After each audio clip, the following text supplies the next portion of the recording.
Alright, welcome back to WMMA Now with your host Chuck Stevenson, coming at you with the second in a series of lists of fight to watch during the downtime during all this coronavirus pandemic and quarantine time. Last time I covered Road FC. I did 15 to watch.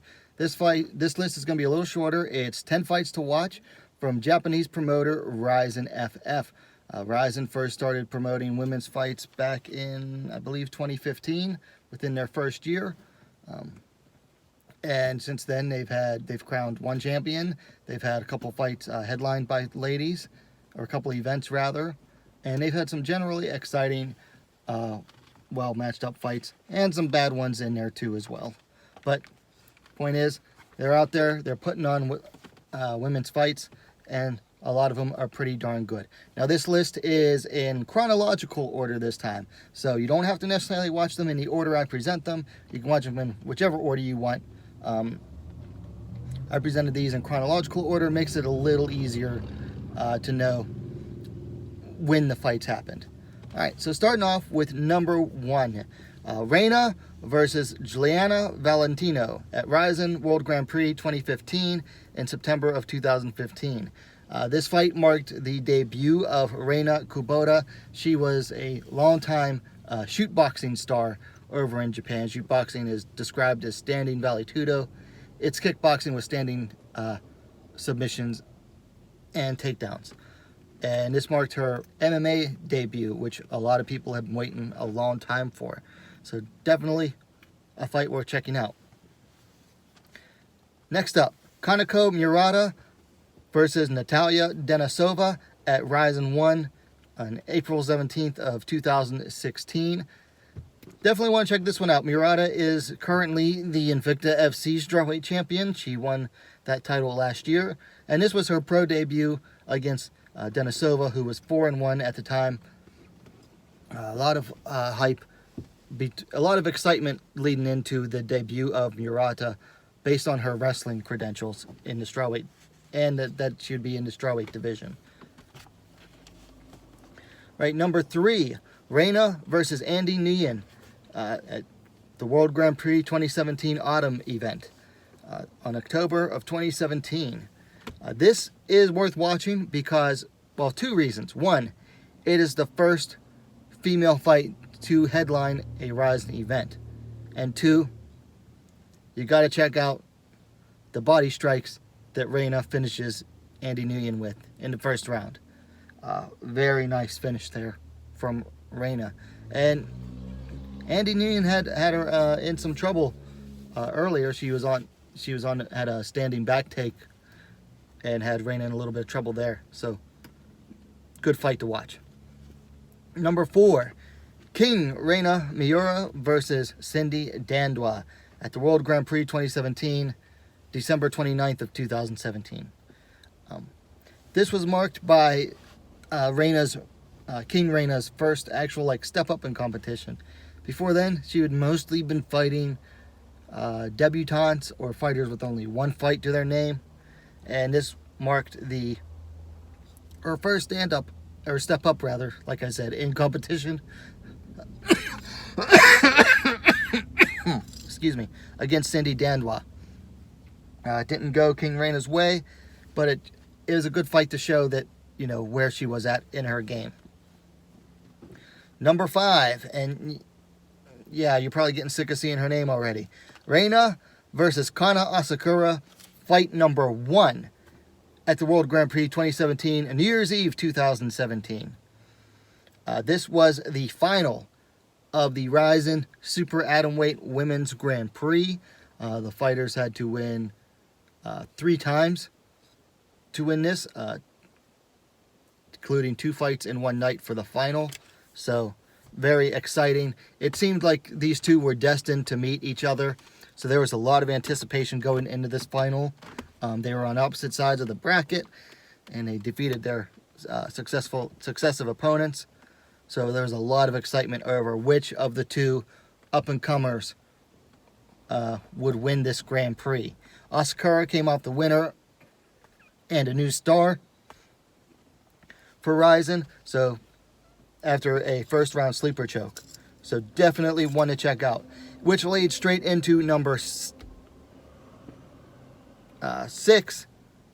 Or no, I'm sorry, that'll lead into number 7 later. Number 6, Ayaka Hamasaki versus Alyssa Garcia. May 6th, 2018 at RIZIN number 10. This fight's important to watch because this was Hamasaki's return. She hadn't fought in, I think, a year and a half. At least a year and a half. She hadn't fought since she had gotten knocked out by Livia Hinata Souza at Invicta.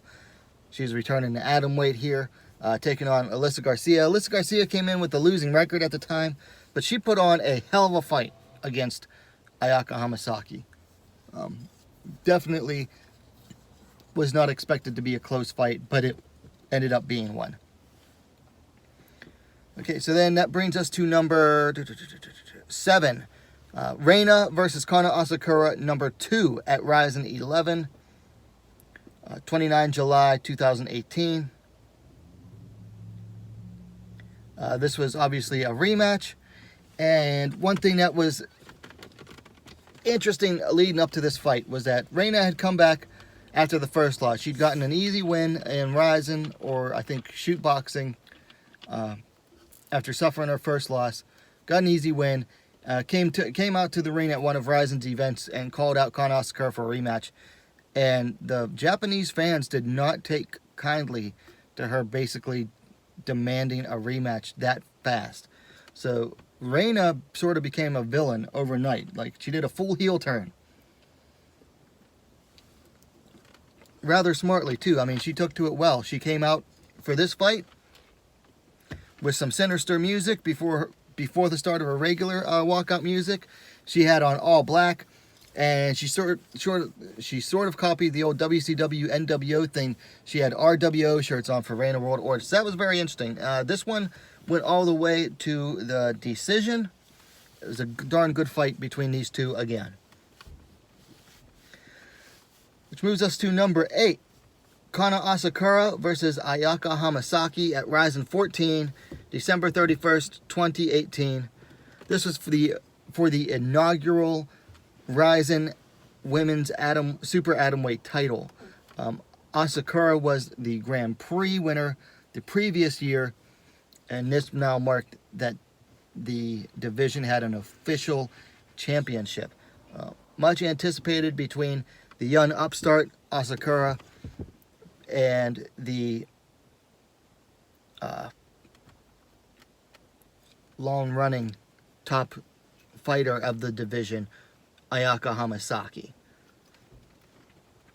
And then number 9, Kana Asakura versus Miyu Yamamoto at RIZIN 16, June 2nd, 2019. This one was important to watch because it was a battle of ladies who had been wrestling their entire life. Yamamoto, former world champion wrestler. Asakura, though, trained by her father since she was pretty much from the time she could walk to wrestle. So it's a much anticipated match between two high caliber wrestlers in the division. Yamamoto, of course, being a much more experienced fighter, or wrestler rather, her grappling won out over Asakura's, and Yamamoto showed a lot of improvement in this fight. And then finally, last but certainly not least, Ayaka Hamasaki versus Sahi Ham, number 3, at RIZIN 20, December 31st, 2019. Hamasaki's first defense of the RIZIN Super Atomweight title. Third time these two had met. Hamasaki had come away the victor both previous times. I believe the last time they met was 8 years prior in 2011. So much anticipated fight. Ham was the Road FC champ. Hamasaki, of course, the RIZIN champ. So it was a champ versus champ fight. Just very highly anticipated, and these two ladies delivered. They showed why they are the top 2 in the atomweight division in the world. So definitely, if you haven't checked this one out, and I've talked about this fight, I don't know how many times on this channel. So probably getting sick of it. If you watch this channel frequently, you're probably sick of hearing me talk about it, but it's still worth talking about. So if you haven't seen this fight yet, you need to go check it out. Okay, so that is my list of 10 fights to watch for RIZIN Fighting Federation. Some more and more of these are getting put on YouTube. They used to only be available internationally on Fight TV. Some of the RIZIN events have been removed from Fight's library, so they are getting a little harder to find, but most of them should be easy enough. Anyway, let me know your thoughts on this list in the comments down below. Of course, likes are always appreciated, and hey, what are you waiting for? Subscribe to WMMA Scene Now, the best, fastest growing women's mixed martial arts dedicated platform on YouTube. Don't forget to hit that bell for notifications. Be a lot cool if you did, and we'll see you next time.